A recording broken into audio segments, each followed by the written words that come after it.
on how it's all began, the history of Philippine cinematography. History of Philippine Cinematography or the film industry. On January 1, 1897, the first film screenings in the Philippines took place. In 1897, Antonio Ramos, a Spanish soldier, first introduced the Lumiere cinematograph in the Philippines. Film began to be acknowledged as another medium of art. The main sources of storyline and characterization were the stories from Philippine literature and popular theater.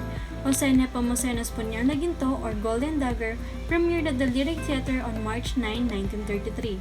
Puñal na Ginto was described as the very first locally made talkie or film with sound. During this era, the local audience accepts Philippine cinema's focus on war and heroism. In the 1950s, considered as the first golden age of Philippine cinema, major Philippine film production studio brought out a slew of artistic and notable films, some of which have been internationally commended. Manuel Conde's Genghis Khan 1952 was one of the most notable. The first Asian film to be aired at the Venice and Cannes film festivals. At this juncture, the Philippine film industry averaged about 350 films per year, making the Philippines second to Japan in terms of number of film production per year in Asia. Well, did you know that movies were first appeared in Philippine Island in 1897? During the rebel against Spain, when two Swiss finance managers supported the kickoff of cinematography in Manila, from this cine becomes slang for the film. In addition to that, Spain surrendered the Philippines to the US in 1898 through the Deal of Paris. US powers went through the following 3 years subduing the affable. Two cinemas opened in Manila in 1900 and 1901. They show quiet narratives, the lone passage being made at that point. Movies began to change from narrative to diversion in 1909. Film dispersion organizations were set up in Manila to import these sorts of motion pictures from Hollywood. Film House before Long Job Manila. Neighborhood film were effective too. Let us now proceed to the pillars of the Philippine cinema. First on the list is the father of Philippine cinema. Hailed as the father of Philippine cinema, Jose Nepomuceno was born on May 15, 1893 in Manila.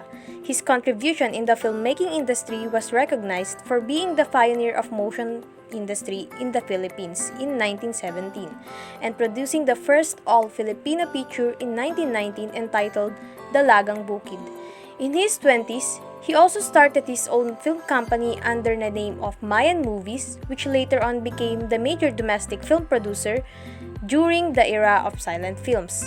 His other works includes La Venganza de Don Silvestre on 1920, La Mariposa Negra on 1920 also, El Capulo Marjito in 1921, and Hoy o Nunca Besame on 1923. And in 1930, he produced his greatest film of all time, which is still known in the present, No Limitangere. Second is the first Filipino filmmaker who brought the Philippines in the international scene. Releasing his firm film Mahiwagang Biolin in 1935, Manuel Conde, who was an actor, director, and producer, became the first Filipino who graced the international stage with his film Genghis Khan at the 1952 Venice Film Festival. And receiving enough recognition, the film was also included at the 1952 Edinburgh Film Festival. And he died in 1985 but was able to confer the title of National Artist for Cinema in 2009. Let us go deeper in learning about the profile of Philippine film industry. Did you know that the Philippines is the world's 7th largest film producer with 150 to 200 full-length featured films made annually? In 1986, the National Films Archives reported a total of 151 original Filipino featured films, with 139 in 1987. Moviegoers in the Philippines can be divided into two groups depending on their references. The first one is the local income group, or as movie director Avellana put it, the Bakya or Wooden Clogs group who choose to watch Tagalog films. The next one is the higher to middle income group, or the class group, who choose to watch Hollywood films such as Superman and E.T. to Chuck Norris films. Our cinema today has a great history that we must learn. We, Filipinos, love to watch film as a form of leisure and family bonding or even romantic dates. Am I right? The death toll from the virus rises. With pneumonia-like symptoms, human-to-human transmission, very serious public health threat. The number of known infections has risen sharply. 4,500 cases. 1,000 people have died in the... As pandemic came and brought so much downfall around the globe, the Philippine cinematography experienced it too. In today's status, when the year 2020 started, the film industry was ecstatic.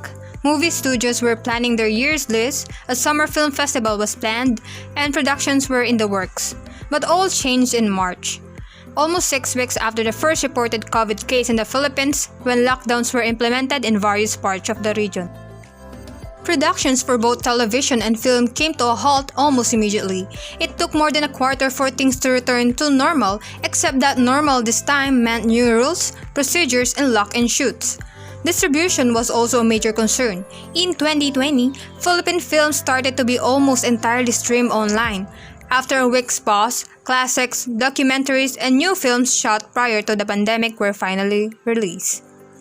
I hope you had a greater from the past to the presence of the Philippine cinematography. Let us appreciate more than the works of the people behind that movies that we watch.